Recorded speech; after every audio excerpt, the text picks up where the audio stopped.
ভিডিওটিতে ক্লিক করার জন্য আপনাদেরকে জানাই অসংখ্য ধন্যবাদ। আপনারা দেখছেন আপনাদের প্রিয় ইউটিউব চ্যানেল ওয়াও 007। তো ফ্রেন্ডস, সবাই কেমন আছেন? নিশ্চয়ই খুব ভালো আছেন এবং সকলেই চিন্তিত আছেন যে আদৌ কি ডিএ মিলবে। সামনে ভোট এসে গেল এবং সামনে বাজেট আছে, বিভিন্ন রকম কর্মসূচি আছে, মাধ্যমিক উচ্চ মাধ্যমিক পরীক্ষা আছে। তা সত্ত্বেও সরকারি কর্মচারীরা অনশন করবে কিনা বা আন্দোলনকারীরা যারা আছে সংগ্রামী যৌথ মঞ্চের সাথে যুক্ত আছে, সংগ্রামী যৌথ মঞ্চ থেকে গুরুত্বপূর্ণ আপডেট আছে, ভিডিওটি সম্পূর্ণ দেখবেন।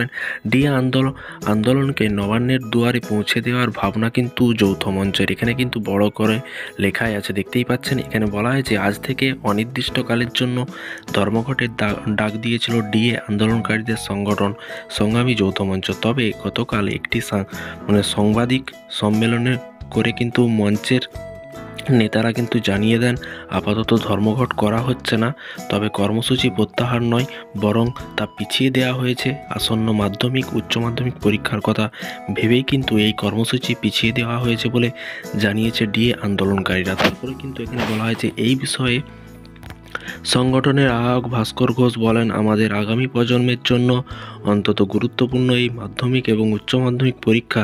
তাই আমরা সিদ্ধান্ত নিয়েছি পরীক্ষা শেষ হয়ে গেলেই আগামী মার্চ মাসে লাগাতার ধর্মঘটের কর্মসূচি ঘোষণা করব। প্রসঙ্গত আগামী 2 ফেব্রুয়ারি থেকে মাধ্যমিক শুরু হচ্ছে, আর কিন্তু আগামী 16 ফেব্রুয়ারি থেকে উচ্চ মাধ্যমিক পরীক্ষা শুরু হবে বা চলতি আগামী 29 ফেব্রুয়ারি পর্যন্ত। তা সত্ত্বেও বকেয়া ডিএ প্রদান সহ একগুচ্ছ দাবিতে 29 জানুয়ারি থেকে লাগাতার ধর্মঘটের ডাক দিয়েছে সংগ্রামী যৌথ মঞ্চ। তবে আপাতত জানানো হয় ফেব্রুয়ারিতে কোনো ধর্মঘট পালিত হবে না। এইদিকে মার্চ এপ্রিলে লোকসভা ভোটের দামাম বেজে গেলে কিভাবে ধর্মঘট হবে, কোশ্চেন তো একটা মাথার মধ্যে ঘুরছে। এই বিষয় নিয়ে ভাস্কর ঘোষ দাবি করেন, মার্চে যখন ধর্মঘট শুরু করা হবে তখন কিন্তু খুব সম্ভবত ভোট শুরু হবে না, আর ভোটের সময় ধর্মঘটের বিষয়ে নির্বাচন কমিশনকেও হস্তক্ষেপ করার জন্য আর্জি জানাবো। এইদিকে ধর্মঘট কর্মসূচি পিছিয়ে দেওয়া হলেও প্রতিবাদের পথ থেকে সরে আসছেন না সরকারি কর্মীরা। এই আবহে আজকে ডিএ আন্দোলনকারীরা নিজেদের অফিসে যাবেন কালো ব্যাজ পরে, এই আন্দোলনকারীরা নিজেদের অফিসে। এবং এইদিকে অনশনরত ডিএ আন্দোলনকারীদের মঞ্চে নবান্নের কাছে নিয়ে যায় কি না সেই বিষয়ে কিন্তু চিন্তাভাবনা চলছে ডিএ আন্দোলনকারীদের। এর আগেও কিন্তু আদালতে অনুমতি নিয়ে নবান্নের সামনে অবস্থান বিক্ষোভ দেখিয়েছিল ডিএ আন্দোলনকারীরা। এবং উদ্দেশ্য আপাতত রাজ্য সরকারি কর্মচারীরা ষষ্ঠ বেতন কমিশনের আওতায় কিন্তু 10% হারে ডিএ পান। 2024 সালে 1 জানুয়ারি থেকে তাদের 4% ডিএ বাড়ানো হয়েছে।